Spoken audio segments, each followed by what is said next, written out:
your bachelor's was in industrial engineering, and then you did a PhD in management of technology and innovation.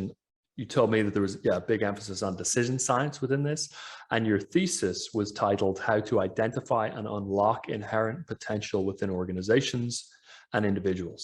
And so the first question is, what was the core point that you were making in your thesis that had that title? So when I had this life goal very early on that I mentioned of helping others identify and unlock inherent potential. So that requires a belief or an assumption that there's already potential there.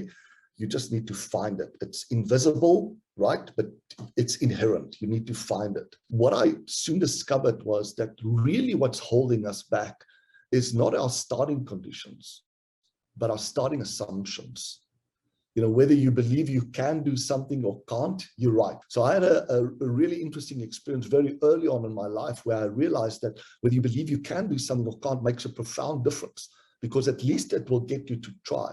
So then I read Dr. Goldratt's book, The Goal, and already in the foreword of The Goal, he hooked me, because what he had done is he had verbalized it, at least in my understanding, the simplest formulation of the scientific method. He said, if you want to make a breakthrough in any field that you are interested in, it just requires 2 steps. Step number 1 is have the courage to face an inconsistency. So an inconsistency is simply an expectation gap, right? Our current performance is, it takes us 4 weeks to get this thing done, but the actual work time is only 4 days. Like, why is there such a big gap? When I place an order for a computer and they quote me 4 weeks, and I know it takes them a couple of hours to assemble the computer, or I order a passport from the government agency and they quote me 3 months when I know it's probably a couple of minutes to get a passport right? Or I know my bottleneck is capable of doing 20 a day, but the system is only doing 5 a day. Like, that's an inconsistency. There's an expectation gap. But then he said the second question is that, or the second step is, have the courage to challenge basic assumptions. So imagine there's this expectation gap, right? How do we cope as human beings with this expectation gap? We basically do 2 things, neither of which is very useful. The first one is we find someone or someone to blame for the expectation gap, right? This is kind of the midlife crisis, right? Suddenly you realize midlife, you haven't achieved anywhere towards your goals. You've promised all your friends you're going to be retiring by the age of 40, and you're nowhere close to retiring. And now you have to find someone or something to blame. So you blame your family. If I didn't have a wife and kids, or a husband and kids, I could have done so much more if it wasn't for the government. It kind of relieves the suffering, but it's not that useful. The second way of coping with an expectation gap is we start lowering our expectations. And to some degree, that's even more devastating.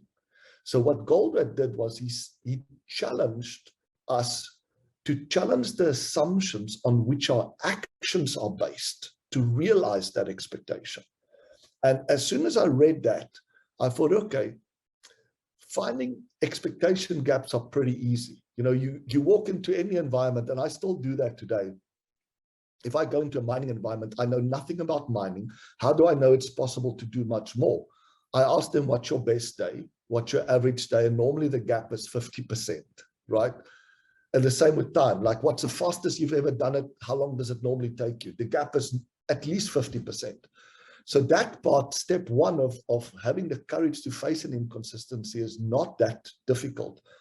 Knowing what assumptions to challenge is the difficult part. And that's what I decided to do my PhD on, is I asked myself, is it possible to come up with a systematic process, step-by-step process, that can take any group or any individual through the process of helping them discover their own limiting assumption or belief, and finding practical ways of challenging and overcoming that. And that's what I ended up doing my PhD on. I first tested it in the private sector.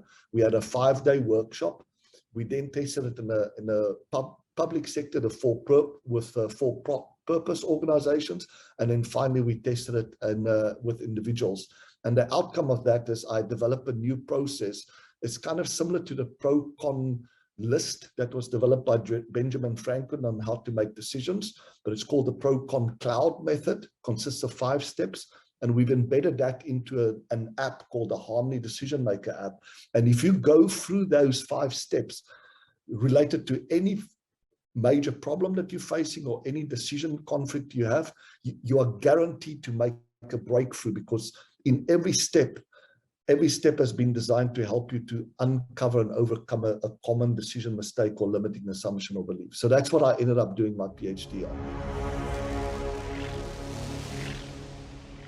If what you've heard on Flow Research Collective Radio has been helpful, please consider doing us a solid and leaving us a review on Apple Podcasts, Spotify, or wherever you are listening to this.